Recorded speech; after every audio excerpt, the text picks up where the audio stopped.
So, we need to talk about this. I don't know when I'm going to be ready to share it. Today is November 8th, 2023. Last night, I got my brain MRI results, and I decided to open that. Dr. Cote ordered a brain MRI, specifically because I had mentioned that, well, he asked, but I, told him I felt like I was dropping things more. And not necessarily that I had lost sensation in my fingers, but that they weren't as sensitive as I remember them being. But that progression of symptoms could be coming from the tumors in my shoulders or my arms. That was my suspicion. Apparently, that's not the case. I'm going to get into my patient portal here and read these with you, because I have involvement in my brain. I have tumors in my brain. So I'm just going to start with the overall impression of the scan. There are multiple nodular foci of enhancement along the surface of the brain, suspicious for multifocal leptomeningeal metastatic disease, given known history of malignancy. That's a lot of big words. It just means that there's that there's tumors on the surface of the brain that are suspicious for, just being cancer. I think I see doctor tomorrow, because tomorrow is day 1 of the trial.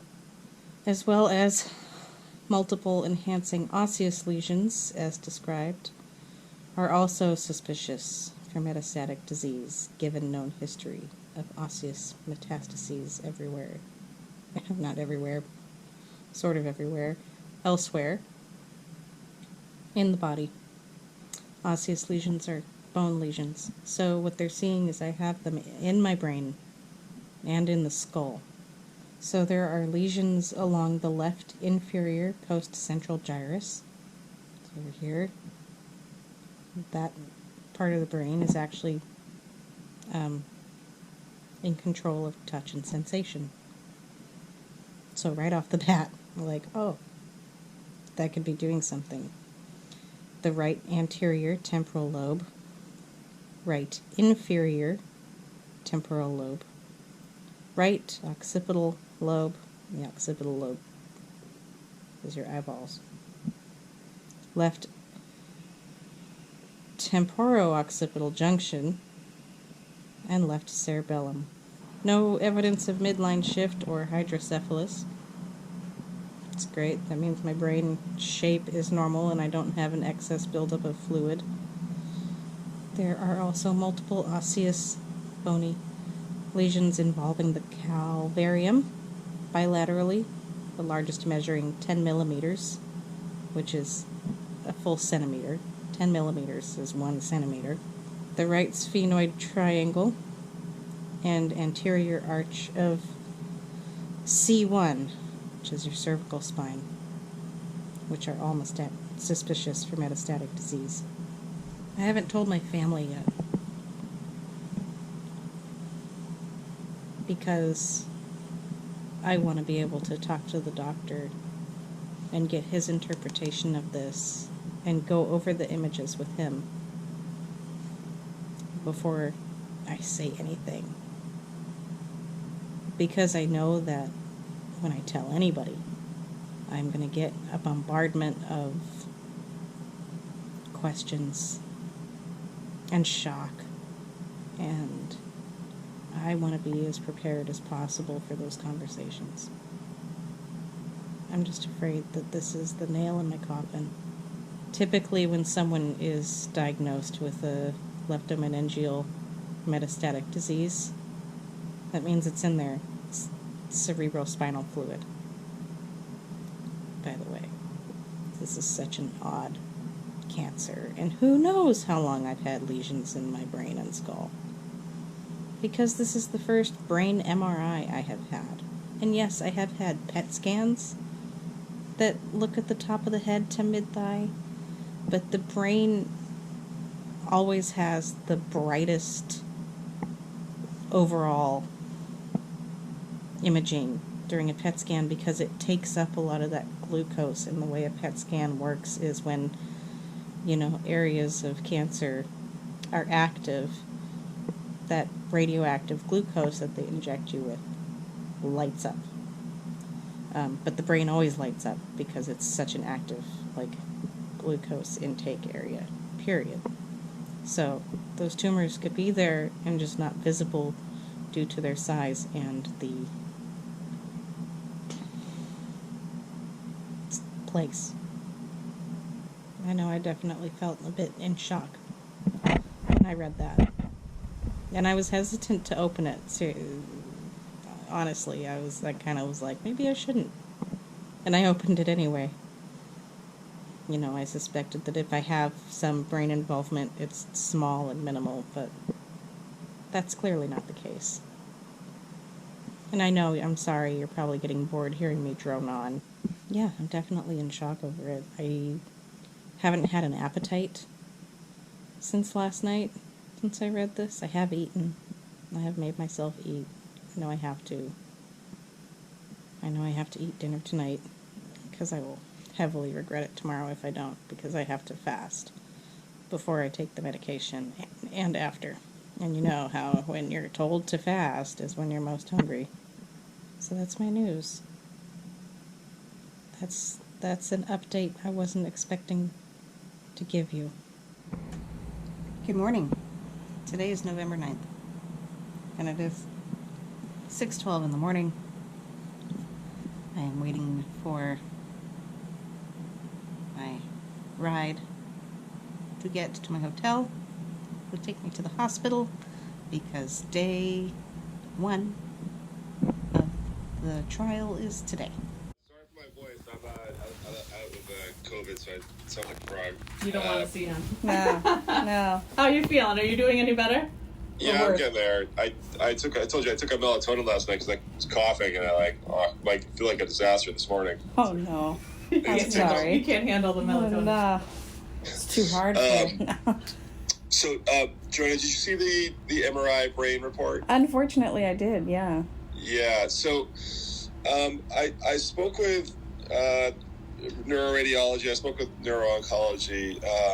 Don't know 100% what those spots are, but it's a little unusual that they're kind of like on the surface of the brain like that and the way they take up the contrast. So their leading thought is that it could be the sarcoma.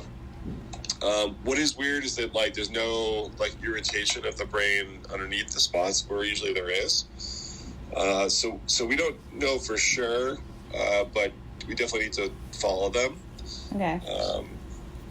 There was a lot of back and forth because technically for the study, if there is sarcoma in that area, then you wouldn't be eligible for the study. But I was able to argue that we don't know what it is, so why should we punish you for that? Well, that's fair, yeah.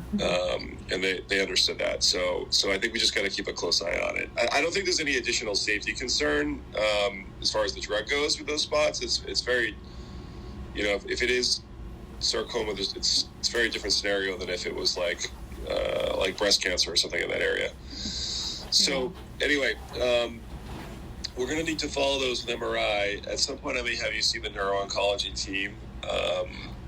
But you're not having any neurologic issues, as I recall, right? No, not really. I think he only wanted the brain MRI on the suspicion of, kind of having a weakness in my hands and maybe a little bit of loss in sensation in my fingers. But nothing else. There's no other symptoms, neurological symptoms from that. Okay, at some point we should probably get a spine MRI too. Can you tell me more about the hands and when the time frame of that? Just probably in the last 6 months or so, I've just noticed that I'm a little more prone to dropping things. I don't feel like I've lost feeling. I still have feeling. I still have pain response there. It's not ice cold or tingling. Yeah, they're not cold or tingling or anything. It was just in the back of my mind, I've kind of been man, I feel like my hands don't work exactly the same as they did. Mm. But it's been such a no small. bowel or bladder issues. No. Okay. Yeah. I don't think anything we're seeing on the MRI explains that. So I guess there's a question: is there something in the spine or something like that? But all right. Well, let's watch it for now. I want to just get the study going so we don't get any more. Get anyone to say that you can't start it. Right. And then we'll kind of see how that evolves. Okay. It's kind of one of those funny things where the more you look, the more stuff you find, which is fine. I just don't want to interfere with your chance to get this drug. Right. Okay. All right. So that sounds like a plan. So we'll just keep rolling as is, and then we'll figure out the timing of the next MRI. Probably we'll just do it with the next scans just to be sure. Yeah, that's fair. So if it's so you usually see some irritation of the brain under the spots. Could it just be that we've caught this early enough that we're not seeing that irritation, or they're just so slow growing, or just they're really slow growing? Okay. Yep, exactly. Okay. Well, all right. All right. So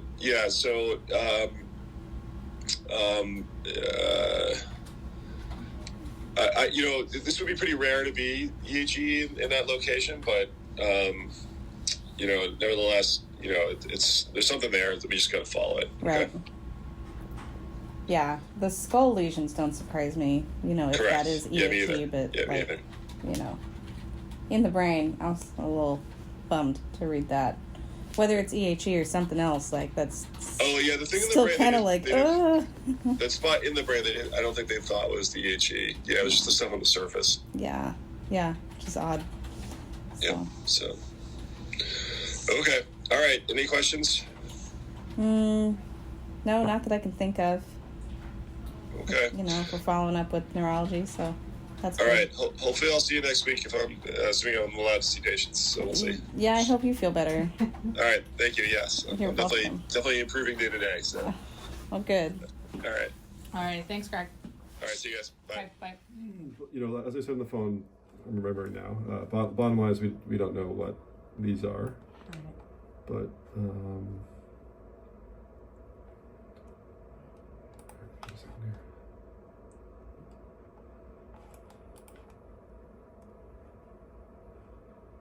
so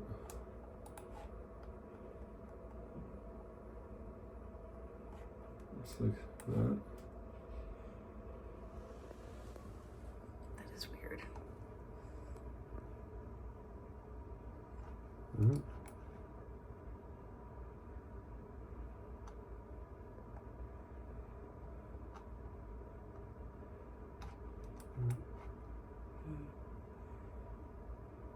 And then the osseous ones These are there. bone, yeah, exactly. Let me give you a different view. So, Oh, yeah. So these are on the surface, not So that- actually inside the brain tissue. yeah, that's bone. Okay. But the other ones were, yes, exactly. There's on the surface right there. Okay. So, bone.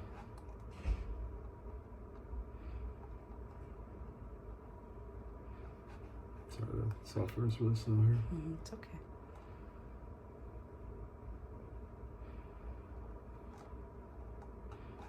Bone.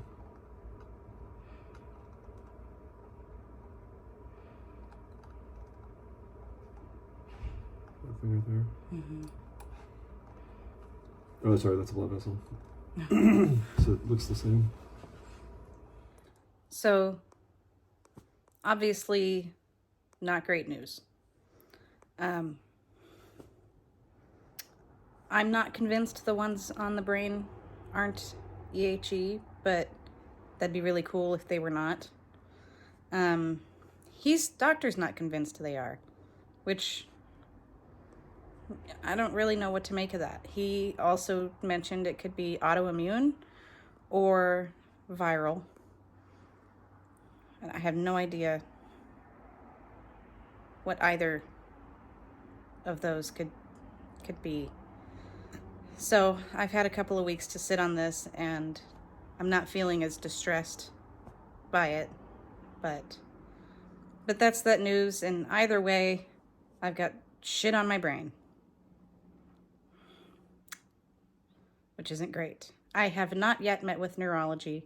I will give you guys an update whenever I do, on what they have to say about it. I don't know how this is going to proceed further. Obviously, this is not part of the trial, so this is something completely, these appointments are going to be completely outside of that. So I don't know how that's going to work. But this is my care team for now, and I think they're doing a wonderful job. And I really appreciate all of them. And I appreciate you guys for sitting through this video. I know it wasn't easy. Feel free to ask me questions. And I will do my best to answer them and acknowledge them. But either way, I love you all. I thank you all. And that's it.